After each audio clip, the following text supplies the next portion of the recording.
میری ساس ایک پیرنی تھی اور روز اس کے آستانے پر ہزاروں لڑکیاں آتی اور ان کی سب کی 3 گھنٹے کے اندر اندر شادی ہو جاتی، لیکن میں دیکھتی تھی کہ روز ایک لڑکی منہ چھپا کر آتی اور ایک کونے میں بیٹھ جاتی اور آخر تک بیٹھی رہتی اور کسی سے بات بھی نہ کرتی اور جاتے وقت ساس کا ہاتھ چومتی اور باہر نکل جاتی۔ روز یہی ہوتا۔ میں حیران تھی کہ ساس کا دم اس پر کیوں نہیں چلتا تھا، اور پھر ایک دن میں نے ساس کو کام سے اندر بھیج دیا اور اس کا بیس بنا کر خود اس کی جگہ پر بیٹھ گئی، اور پھر سب لڑکیاں جانے لگی، لیکن وہ لڑکی روز کی طرح رکی رہی، اور جب اس نے روز کی طرح میرا ہاتھ چوما تو مجھے قیامت ٹوٹ گئی، کیونکہ وہ تو میرا نام اقصیٰ عبدالرحیم ہے۔ میرا تعلق نارووال سے ہے۔ اللہ جی نے یہ رشتے بھی بہت خوبصورت بنائے ہیں، نہ ان کے بغیر گزارا ہے اور نہ ہی ان کو چھوڑ کر انسان جی سکتا ہے۔ زندگی بڑے بڑے امتحان لیتی ہے اور کبھی ہم غلط فہمیوں میں مبتلا ہو کر اپنے رشتوں سے ہمیشہ کے لیے دور ہو جاتے ہیں۔ کبھی ایک بار بھی ہم اپنے خون کے رشتے سے یہ پوچھنے کی ضرورت محسوس ہی نہیں کرتے کہ آیا جو کسی نے کہا کیا وہ سچ ہے؟ ہم بس اپنی جھوٹی انا اور لوگ کیا کہیں گے ساری عمر اسی کے گرد گھومتے رہتے ہیں۔ کچھ ایسی ہی کہانی میری بھی ہے۔ جب چھوٹی تھی میرے ابا کی موت ہو گئی اور دادی نے ہمیں یہی رکھا تھا۔ میرے ننیال یعنی میرے نانا ابو اور نانی امی چاہتے تھے ہم ان کے پاس آ جائیں، پر دادی نے کہا میرے جیتے جی ایسا نہیں ہو سکتا، میں اپنے بیٹے کی نشانی کو ہرگز اپنی آنکھوں سے دور نہیں کروں گی۔ اگر آپ کی بیٹی جانا چاہتی ہے تو آپ لے جائیں، پر میری پوتی میرے ساتھ میرے پاس رہے گی۔ اور میری مما کی تو مجھ میں جان تھی، نہ ہی اپنے شوہر کا گھر چھوڑنا چاہتی تھی اور نہ ہی دوسری شادی کرنا چاہتی تھی۔ دادی نے بہت کہا تھا بہو دوسری شادی تمہارا حق ہے، پر مما نے کہا میں دوسری شادی نہیں کرنا چاہتی، میرے پاس میرے شوہر کی یادیں موجود ہیں اور میرے لیے میری بیٹی کافی ہے۔ لیکن ہمارا وہاں رہنا چچی اور پھپھو دونوں کو پسند نہیں تھا۔ دادی پہلے سے بھی زیادہ ہمارا خیال رکھتی۔ امی دادی کی لاڈلی بہو تھی، ہر کام میری مما سے پوچھ کر کیا جاتا۔ مجھے پودے لگانے کا بہت شوق تھا اور یہ شوق مجھے دادی سے ملا تھا۔ وہ بھی بہت پودے اور سبزیاں لگاتی اور پورے گھر میں ان کے ہاتھ کے پودے لگے تھے۔ میں نے صحن میں کیاری میں پودے لگائے جو بالآخر جھانکنے لگے تھے۔ انہیں دیکھ کر میں نے مارے خوشی کے اتنے زور سے نعرہ بلند کیا کہ اندر سے چچی اور پھپھو کی بیٹی سدرا دونوں باہر آ گئیں۔ کیا ہوا ہے؟ سدرا کچھ زیادہ ہی بخلا گئی تھی۔ اس نے کہا یہ تو کمال ہی ہو گیا، ورنہ تم جو پودے لگاتی تھی ان میں تو صرف گھاس پھوس ہی اگتی دیکھی ہے۔ سدرا یہ کہہ کر اندر چلی گئی۔ مارے خفت کے میرا چہرہ لال ہو گیا۔ بڑی محنت سے میں نے اتنے دن لگا کر کیاریاں بنائی تھی۔ جب سے کیاریوں میں بیج ڈالے تھے تب سے مجھے تو نیند نہیں آ رہی تھی۔ بہت شدت سے پودوں کے نکلنے کا انتظار تھا۔ میں نے گزشتہ سال پودے لگانے کا منصوبہ بنایا تھا۔ اس طرح کے منصوبے میں پہلے بھی بناتی رہتی تھی۔ مجھے اب بھی یاد ہے جب میں نے اپنے پسندیدہ پھولوں کے پودے لگائے تھے، مگر وہاں کلی اور گلاب کی جگہ گھاس اگائی تھی۔ اس دفعہ میں نے دوبارہ سے پودے ذوق و شوق سے دعائیں مانگ مانگ کر سبزیوں کے بیج ڈالے، اور انتظار کے بعد آج کیاری میں ہریالی نظر آنے لگی تھی، جسے دیکھتے ہی میں خوشی سے اچھل رہی تھی۔ جب چاچو کا بیٹا سمیر بھی شور سن کر باہر نکل آیا، سبزیوں کی کیاری دیکھ کر کہا اماں کم تھی جو اقصیٰ بنت عبدالرحیم بھی میدان عمل میں آ گئی ہیں۔ کہاں پیدا ہو گیا ہوں میں، جہاں سبزیاں کھلا کھلا کر میری صحت خراب کر دی ہے۔ جمعہ کو آلو گوشت، ہفتے کو کریلے، اتوار کو بینگن، سوموار کو بھنڈی، اور ایک مخصوص دن کو سترنگی سبزیاں پکائی جاتی ہیں۔ اب تو خواب میں بھی کدو بینگن ٹینڈے نظر آنے لگے ہیں۔ وہ کراہنے کے انداز میں بولا تو مجھ سے برداشت نہ ہوا۔ میں نے کہا تم جو آئے دن آلو کے فرنچ فرائز تو کبھی رول بنوا بنوا کے کھاتے ہو، وہ بھی تمہاری اماں نے بہت محنت سے لگائے تھے۔ کبھی خریدنے پڑ جائیں تو عقل ٹھکانے آ جائے موصوف کی۔ پتہ ہے پیاز کا بھاؤ کہاں تک پہنچ گیا ہے؟ 280 روپے کلو۔ گھر کی تازہ سبزیاں بازار کی باسی سبزیوں سے کہیں بہتر ہیں۔ سمیر اس میری باتوں سے جان چھڑانے کے لیے وہاں سے کھسک گیا۔ چچی اپنے بیٹے کی بزدلی دیکھ کر پاؤں پٹک کر رہ گئی۔ وہ مجھ سے شروع سے ہی کھچی کھچی سی رہتی تھی، کچھ کروں یا نہ ان کی نظر میں نالائق اور پھوہڑ تھی۔ میں اماں سے کہتی کہ چچی کیوں میرے پیچھے پڑی رہتی ہیں۔ جب سے دادی اس دنیا سے گئی تھی میری چچی کا زاویہ زیادہ ہی خراب تھا۔ پورے خاندان میں ان کے پاس پورے خاندان میں اپنے پاس سے باتیں بنا کر بتاتی کہ اقصیٰ ایسی ہے ویسی ہے، اماں سے کچھ کہتی تو وہ مجھے سمجھاتی کہ تمہاری چچی کی تو عادت ہے، تم دل پہ مت لیا کرو، اپنی پڑھائی پہ دھیان دو۔ مجھے کالج جانے کی پرمیشن نہیں تھی، اس لیے گھر پہ ہی پرائیویٹ تیاری کرتی۔ اماں نے کہا مجھے ٹیوٹر رکھ کے دیں گی تاکہ تم کچھ تو دھیان دو پڑھائی پر، اور ٹیوٹر بھی میرے ایگزام کے 2 ماہ پہلے بلایا گیا۔ ان کا نام شیراز تھا، دیکھنے میں تو اچھے خاصے تھے، شریف سے، جب بھی آتے تو نظر جگائے پڑھاتے۔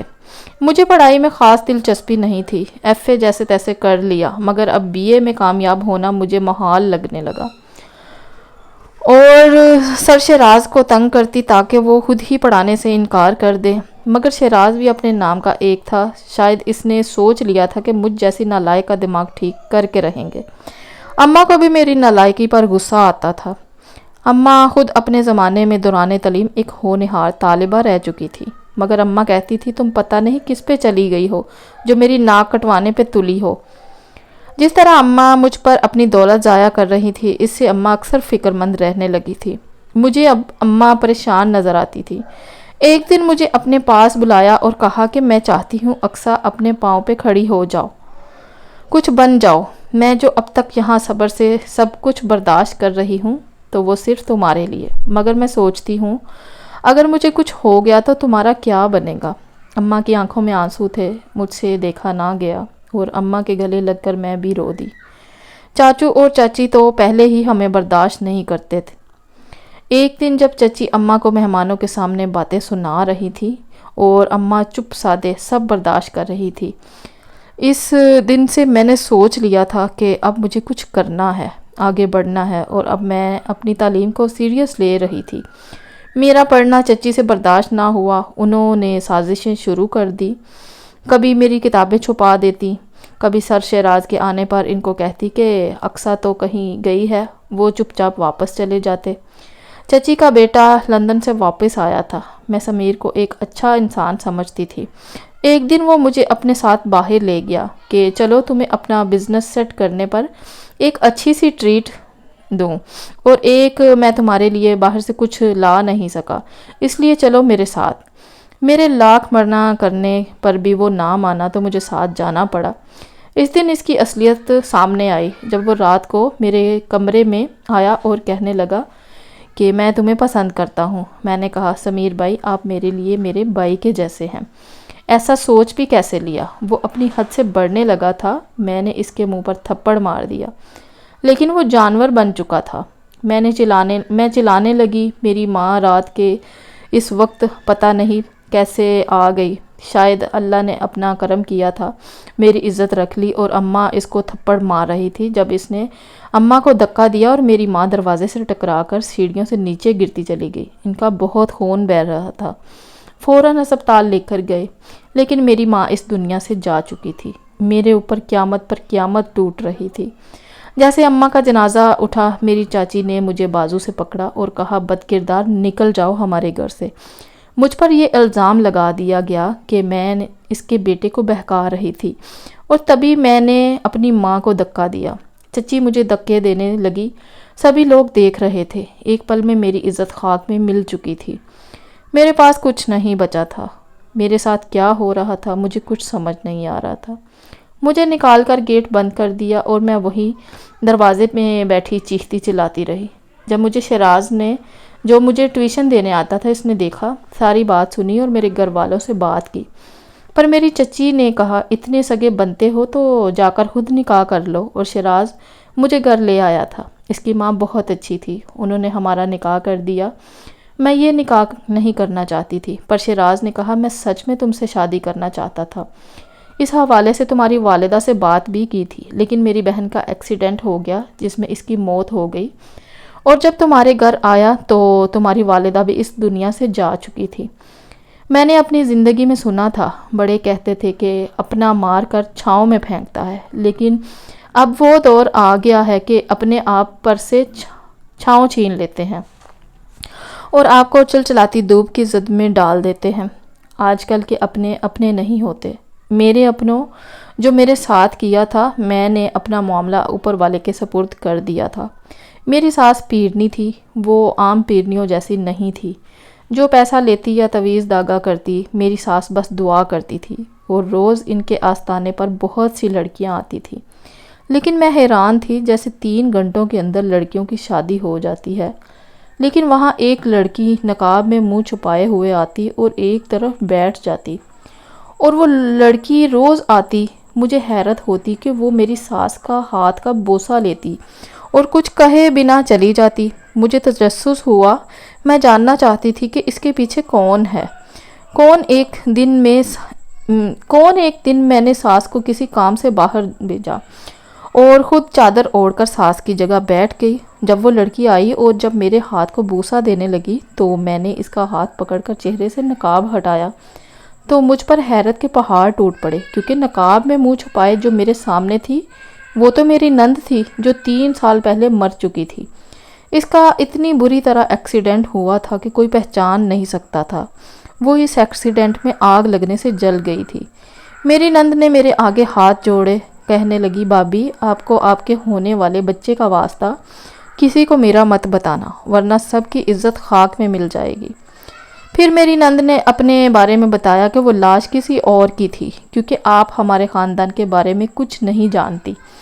میری نند نے کہا، بابی جان، ہمارے خاندان میں رواج ہے کہ لڑکی کی شادی خاندان سے باہر نہیں کی جاتی، بلکہ خاندان میں ہی اس سے چھوٹے لڑکے سے، بوڑھے شخص سے کر دی جاتی ہے، پر باہر اپنی بیٹی نہیں دیتے، اور اگر کوئی لڑکی بھاگ جائے تو یہ لوگ اس کو مار دیتے ہیں، مگر قبول نہیں کرتے۔ محبت گناہ ہے ہمارے خاندان میں، پر محبت کبھی کبھی سرکش بنا دیتی ہے، باغی کر دیتی ہے۔ مجھے بھی محبت ہو گئی تھی اور میں نے شادی کر لی۔ جس لڑکے سے میں نے شادی کی وہ میرے ابا کا خاص آدمی تھا، اس کا نام زبیر ملک تھا۔ میری ملاقات اس سے تب ہوئی جب وہ آستانے پر کسی کام سے آیا، اور تب سے آہستہ آہستہ ہماری بات چیت ہونے لگی اور ہم ایک دوسرے سے محبت کرنے لگے۔ اس بات کی خبر جب بابا تک پہنچی تو انہوں نے زبیر کو پرانی حویلی بلایا، اور اس کے بعد مجھے زبیر کی کوئی خبر نہیں ملی۔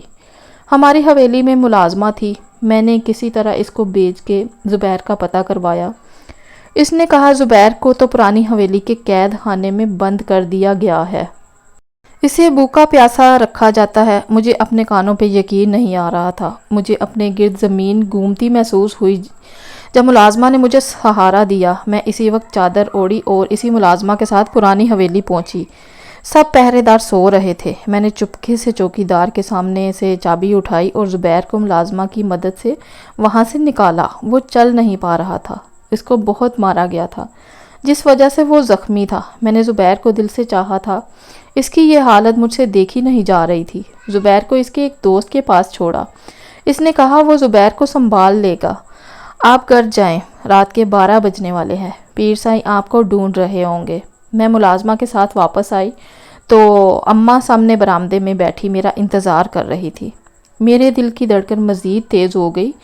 مجھے اپنی دھڑکن کی آواز کانوں میں سنائی دینے لگی۔ اماں نے ملازمہ کو وہاں سے بھیج دیا اور مجھے بازو سے پکڑ کر اپنے کمرے میں لے گئی۔ میں اپنی صفائی دینا چاہی تو ماں جی بہت غصے سے بولی کہ کچھ بھی کہنے کی ضرورت نہیں، میں سب جانتی ہوں، مگر شاید تم نہیں جانتی کہ اس سب کا کیا نتیجہ نکلے گا۔ تمہارا باپ، تمہارا بھائی تمہیں زندہ دفنا دیں گے، پر کبھی وہ نہیں کریں گے جو تم چاہتی ہو۔ میں ماں جی کے گلے لگ کر رونے لگی جب اماں نے کہا کہ تمہارے بابا نے تمہارا نکاح کرنے کا فیصلہ کیا ہے، وہ بھی اپنی عمر کے آدمی کے ساتھ، کیونکہ تمہارے بابا کی نظر میں تم نے جو محبت کرنے کی سنگین غلطی کی ہے، یہ اس کی سزا ہے، مگر میں یہ ہونے نہیں دوں گی۔ تم کل رات کو اس گھر سے چلی جاؤ، کیونکہ کل تمہارے ابا یہاں نہیں ہوں گے۔ زبیر کے ساتھ بہت دور چلی جانا، کبھی ان لوگوں کے ہاتھ مت آنا، یہ لوگ بہت ظالم ہیں۔ میں اماں کی آنکھوں میں آنسو دیکھ رہی تھی۔ اماں نے ملازمہ کو بلایا، اس سے کہا زویا اور زبیر کو حفاظت کے ساتھ دوسرے شہر محفوظ جگہ پہنچاؤ۔ وہ ہماری بہت پرانی ملازمہ تھی، وہ اور اس کا باپ دونوں ماں جی کے وفادار تھے۔ اماں کی ہر بات کو وہ حکم مانتے تھے۔ اماں کے گلے لگ کے بہت روئی۔ ماں سے بچھڑنے کا بھی بہت دکھ تھا۔ میری ماں بہت اچھی تھی، زندگی کے کسی بھی موڑ پر مجھے کبھی اکیلے نہیں چھوڑا تھا، اور آج بھی میرے ساتھ چٹان کی طرح کھڑی تھی۔ جب ہم لاہور پہنچنے والے تھے، راستے میں اماں کی بہت یاد آئی۔ اماں نے یہ کیوں کہا کہ زبیر تمہیں کبھی تنہا نہیں چھوڑے گا، کبھی دھوکہ نہیں دے گا، ہمیشہ اس کی قدر کرنا۔ اماں کو زبیر پر اتنا اعتماد کیسے تھا؟ زبیر نے مجھے پریشان دیکھ کر کہا، زویا فکر نہیں کرو، سب ٹھیک ہو جائے گا انشاءاللہ۔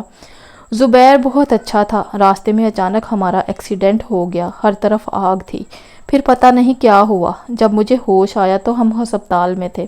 زبیر کو بھی بہت چوٹیں آئی تھیں۔ ملازمہ اور اس کے ابا کہیں نظر نہیں آ رہے تھے۔ ایک ہفتہ ہم ہسپتال رہے، پھر زبیر کے بابا ہمیں اپنے گھر لے آئے۔ زبیر کے بابا بہت سلجھے ہوئے اور ملنسار شخص تھے، جیسے وہ اپنائیت سے پیار سے بات کرتے، کبھی اپنے بابا کو ایسے نہیں دیکھا تھا۔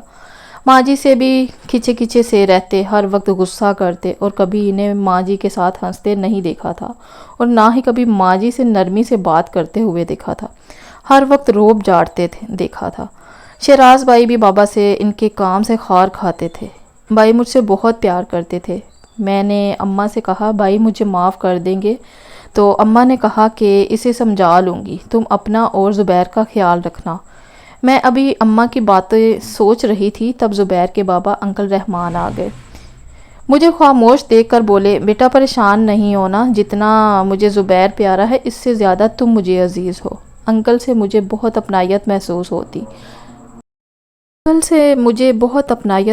ہوتی۔ مجھے لگا ہی نہیں کہ میں کسی انجان گھر آئی ہوں۔ انکل نے اگلے دن میرا اور زبیر کا نکاح کروا دیا اور ہمیں ملک سے باہر بھیج دیا تاکہ جیسے ہی پیچھے معاملہ ٹھنڈا ہوگا ہمیں واپس بلا لیں گے۔ مجھے اماں اور بھائی کی کمی شدت سے محسوس ہو رہی تھی۔ اسی طرح دن گزرتے گئے اور ہماری شادی کو 1 سال ہو گیا۔ زبیر بہت اچھا ہم سفر ثابت ہوا۔ انہوں نے مجھے کسی بھی چیز کی کمی محسوس نہیں ہونے دی، بس کمی تھی تو ماں جی اور بھائی سے ملنے کی۔ ہم وطن واپس آ گئے تھے، سب کچھ ٹھیک تھا۔ میں انکل اور زبیر کے لیے چائے بنا کے لے کر جا رہی تھی جب ایک نام پر میرے قدم وہیں رک گئے، تحریم شاہ۔ انکل کہہ رہے تھے زبیر سے کہ زویا بالکل تحریم جیسی ہے۔ جب زبیر نے اچانک مجھے دروازے میں کھڑے دیکھا تو میرے ہاتھ سے چائے کی ٹرے لے کر میز پر رکھی اور مجھے بیٹھنے کا کہا۔ میں ابھی بھی ماں جی کا نام سن کر اسی سوچ میں تھی جب زبیر نے کہا، بابا اب وقت آ گیا ہے کہ زویا ساری حقیقت جان لے۔ میں حیرت کا مجسمہ بنی زبیر اور انکل کو دیکھ رہی تھی۔ انکل بتانے لگے کہ میں اور تحریم ایک شادی پر ملے تھے۔ پہلی نظر میں مجھے تحریم بہت اچھی لگی تھی۔ جب میں نے تحریم سے پسند کا اظہار کیا تو وہ بھی خوشی سے ہاں میں سر ہلا گئی۔ ہم بہت خوش تھے کہ ہم بہت جلد ایک ہو جائیں گے، مگر یہ کبھی نہیں سوچا تھا کہ آج کے اس دور میں بھی لوگ ذات برادری کے چکر میں خون کے رشتوں کو آگ میں دھکیل دیتے ہیں، اور ہماری محبت ذات برادری کی بینٹ چڑھ گئی۔ تحریم یعنی زویا کی مما سے جب میں آخری ملاقات ہوئی تو اس نے کہا کہ ہم نہیں تو ہمارے بچے زندگی کے کسی موڑ پر ضرور ملیں گے۔ اور پھر کئی سالوں بعد مجھے تمہاری ماں نے فون کیا اور مدد مانگی کہ جو کچھ میرے ساتھ ہوا ہے وہ میری بیٹی کے ساتھ نہیں ہونا چاہیے۔ اور پھر میں نے زبیر کو خادم بنا کر بھیج دیا اور خدا کی کرنی کہ تم سے ملاقات ہوئی، لیکن تب مجھے لگا تھا شاید آستانے پر کوئی اور لڑکی اسے مل گئی ہے، کیونکہ گھر کی عورتیں کم ہی آستانے پر آتی ہیں۔ لیکن جب اس نے مجھے تمہارا نام بتایا تو میں نے سوچ لیا تھا جو میرے ساتھ ہوا وہ اپنے بیٹے کے ساتھ نہیں ہونے دوں گا، اور پتہ ہے تمہاری مما بھی جانتی ہیں کہ زبیر میرا بیٹا ہے۔ اور تب مجھے یاد آیا کہ اماں نے کیوں کہا تھا کہ زبیر کبھی تمہیں تنہا نہیں چھوڑے گا۔ میری ماں نے ہمیشہ کی طرح کتنی خاموشی سے میرے راستے کے کانٹے خود چن لیے تھے۔ میری ماں ایک عظیم ماں ہے۔ میں رو رہی تھی۔ انکل اور زبیر مجھے چپ کروا رہے تھے۔ اماں سے ملنے کی تڑپ اور بڑھ گئی۔ پھر زبیر نے کہا کہ ایک راستہ ہے، تم اپنی ماں سے پردے میں جا کر مل سکتی ہو، بس خیال رکھنا مکمل پردے میں جانا، اور کبھی کسی سے کوئی بات مت کرنا۔ میری نند بتا کر خاموش ہو چکی تھی اور میں اس کو گلے لگا کر اس سے کہنے لگی، دنیا کی پرواہ مت کرو، اب تو تمہارے والد بھی نہیں رہے، اور خاندان والوں کا کیا ہے، تعلق ختم کر لیں گے، پہلے کون سا خاندان والے ہمیں ہار ڈالتے ہیں، یہ لوگ تو بس تماشا دیکھتے ہیں، اور ہم لوگ کیا کہیں گے، اس بات کی پیروی ساری عمر کرتے ہیں۔ جب زندگی ہماری ہے، فیصلہ بھی ہمارا اور ہمارے ماں باپ کا ہے، تو پھر یہ خاندان، یہ لوگ کون ہوتے ہیں تمہاری ماں اور بھائی سے الگ کرنے والے؟ پر میری نند نے کہا، بھابھی بھیا بھی مجھے نہیں چھوڑیں گے، وہ مجھے کبھی قبول نہیں کریں گے، اگر کر لیا تو سب لوگ انہیں باتیں کر کر کے مار دیں گے۔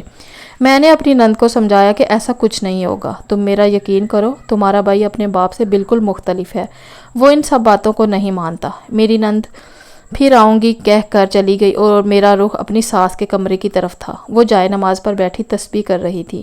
جب مجھے دیکھ کر بولی، کہا میری خاص مریدنی نے، اور ایسا انہوں نے اس لیے بولا کوئی سن نہ لے۔ میں سب کچھ ان کو بتانے لگی۔ ان سے کہا، آپ کو کیسے پتہ چلا وہ کون ہے؟ تو میری ساس نے کہا، ماں ہوں اور ماں اپنی اولاد کا لمس پہچانتی ہے، لیکن ہم کبھی وہ کچھ نہیں کر سکتے جو تم سمجھتی ہو، یہ سب آسان نہیں ہے۔ میرا شوہر گھر آیا اور جان بوجھ کر باتوں ہی باتوں میں پوچھنے لگی، اگر ہماری بیٹی ہوگی اور وہ کسی سے محبت کرے جو ہمارے خاندان کا نہ ہو تو کیا آپ اسے مار دیں گے؟ میرے شوہر نے کہا، تمہیں کیا لگتا ہے میں پاگل ہوں یا میں انجان ہوں؟ میں فک چہرے کے ساتھ اس کو دیکھنے لگی۔ میرے شوہر نے کہا، تم ساس، بہو اور بیٹی مل کر جو کھیل میرے ساتھ کھیل چکی ہو، میں پہلے دن سے سب کچھ جانتا ہوں۔ زویا میری بہن ہے، میری بہن میں میری جان بستی ہے۔ اپنی ماں کو بچپن سے سسکتے دیکھا ہے، اور میری پھپھو وہ گھر بیٹھی بیٹھی بوڑھی ہو گئی۔ اس خاندان کی روایات کبھی بدل نہیں سکتی، لیکن میں زویا کو قبول نہیں کر سکتا۔ روایات کو توڑ دینا آسان نہیں ہوتا، پر ہاں ہم ملتے رہیں گے، لیکن وہ کبھی اس گھر میں داخل نہیں ہو سکتی۔ ماں جی کا جب دل کرے اپنی بیٹی سے مل سکتی ہے، اور اس سے زیادہ میں کچھ نہیں کر سکتا، اور نہ ہی تم مجھ سے ضد کرنا۔ میری ساس نے صحیح کہا تھا، سب اتنا آسان نہیں ہے، اور میں اپنی ساس سے کہتی میرے لیے دعا کریں، میرے بیٹی پیدا نہ ہو، مجھے اس کے نصیب سے ڈر لگنے لگا ہے۔ میری ساس بہت اچھی تھی، کبھی ماں کی کمی محسوس ہونے نہیں دی تھی۔ وہ خود آستانے پر آنے والی لڑکیوں کے رشتے ڈھونڈتی اور ان کی شادیاں کرواتی۔ جب میرا بیٹا پیدا ہوا تو میری نند اپنے شوہر کے ساتھ ہسپتال آئی تھی، اور میری ساس، میرا شوہر زویا کو گلے لگائے رو رہے تھے۔ میرا شوہر کہہ رہا تھا، ایک وقت آئے گا سب بدل جائے گا، پر میری نند نے کہا کہ بھیا آپ لوگ مجھ سے مل لیتے ہیں یہی بہت ہے، اور میری نند نے ہی میرے بیٹے کا نام رکھا تھا۔ سب اپنی باتوں میں مگن تھے، اور میں سوچ رہی تھی کہ وقت کو انسان خود بدل سکتا ہے، لیکن وقت بدلنے کی تو ضرورت ہی نہیں ہے۔ اگر کچھ بدلنے کی ضرورت ہے تو وہ ہماری سوچ ہے، جو کبھی اپنی خاندانی روایات سے آزاد نہیں ہو سکتی۔